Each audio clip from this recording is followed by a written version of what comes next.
தேவனுடைய பரிசுத்த நாமத்திற்கு மகிமை உண்டாவதாக. இந்த காலவேளை உங்கள் அனைவரையும் ஆண்டவராகிய இயேசு கிறிஸ்துவின் இன்ப நாமத்தில் உங்களை அன்போடு வாழ்த்தி வரவேற்கிறேன்.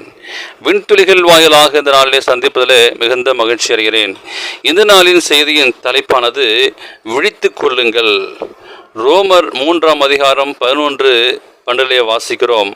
உணர்வுள்ளவன் இல்லை, தேவனை தேடுகிறவன் இல்லை, எல்லோரும் வழி தப்பி ஏகமாய் கெட்டு போனார்கள், நன்மை செய்கிறவன் இல்லை, ஒருவனாகியும் இல்லை என்று நாம் வாசிக்கிறோம். பவுல் கூறுகிறார். இந்த உலகத்திலே வாழக்கூடிய நமக்கு மாபெரும் போராட்டம். இந்த மாபெரும் போராட்டத்தை முடிவை நெருங்கிக் கொண்டிருக்கிற கடலில் அல்லது நிலத்திலே ஏற்படும் பேரழிவுகள் அனைத்து காரியங்களுக்கும் முடிவு மிகவும் சமீபம் என்ற உண்மைக்கு சாட்சியாக இருக்கிறது வேத புஸ்தகம். யுத்தங்களின் செய்திகளும் அதை வலியுறுத்தி கூறுகின்றன. நமக்கு முன்பாக நடைபெறும் சம்பவங்களை எதிர்பார்த்து கொண்டிருக்கிற நமக்கு நம்முடைய இருதயம் படபடம் என்று துடித்துக் கொண்டிருக்கலாம். கிறிஸ்து எங்காவது இருக்காரா, நமது ஆண்டவர் வருகிறார் என்று நம்மை நெருங்கிக் கொண்டிருக்கிற தேவனின் காலடி சத்தியத்தை நாம் எப்பொழுது கேட்போம் என்கிற ஒரு ஆவல் இருக்கலாம்.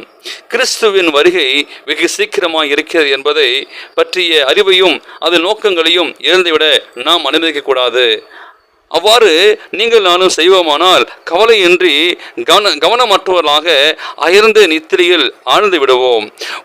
உள்ளார்ந்த காரியங்களுக்கு உணவற்றவர்களாகவும் அக்கறையற்றவர்களாகவும் மாறிவிடுவோம். நித்திரை மயக்கத்திலே நாம் பொய்யான உலகில் இருக்கும்போது நம்மை சுற்றிலும் நடைபெறும் காரியங்களை குறித்து நமக்கு உணர்வு இருக்காது.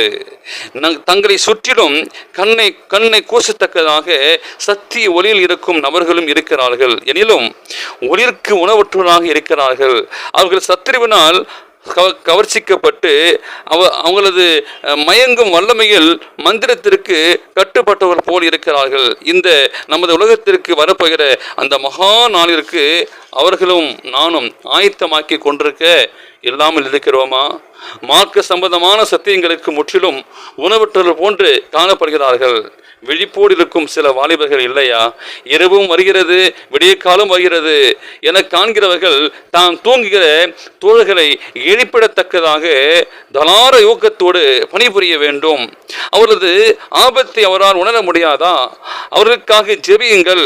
அவர்கள் தங்கள் சொந்த வாழ்க்கை மற்றும் குணத்தின் மூலமாக கிறிஸ்து சீக்கிரமாக வருகிறார் என்பதை தங்களுக்கு தாங்களே விசுவாசிக்கும்படி செய்யுங்கள். எனவே நமக்கும் நித்தியத்துக்கும் உள்ள இடைவெளி துரிதமாக குறைந்து வருகிறது என்ற காரியமானது நம் இருதயத்தை ஆழமாக உணர வேண்டும். நமது சபைகளுடைய விசுவாசிகள் அறிந்து கொள்ள வேண்டும்.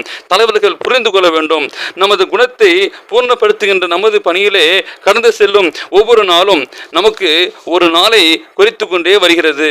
நித்திய உலகின் அதே விளிம்பில் தான் கிறிஸ்து கொண்டிருப்பதை போன்று அங்கே தூங்கிக் கொண்டு கவலையற்ற அக்கறை இன்மையோடு அருமையான மனிதர்களை பொழுதுபோக்குகளில் வீணடித்துக் கொண்டிருப்பதால் விசுவாசியாக இருப்பவர்கள் தெளிவாகவும் விழிப்பாகவும் ஊக்கத்தோடும் இருந்து கடும் உழைப்பாளராகவும் இழுத்து ஜெபிக்கலாகவும் இருக்க வேண்டும். எனவே சபை செய்யட்டும், சபை போதகர்கள் சொல்லுவார்கள், தலைவர்கள் சொல்லுவார்கள் என்பது ஒரு முக்கியம் அல்ல. நமக்கு முன்பாக அநேக ஆவிக்குரிய புஸ்தகங்கள் இருக்கின்றன. நமக்கு முன்பாக வேத புஸ்தகம் இருக்கிறது.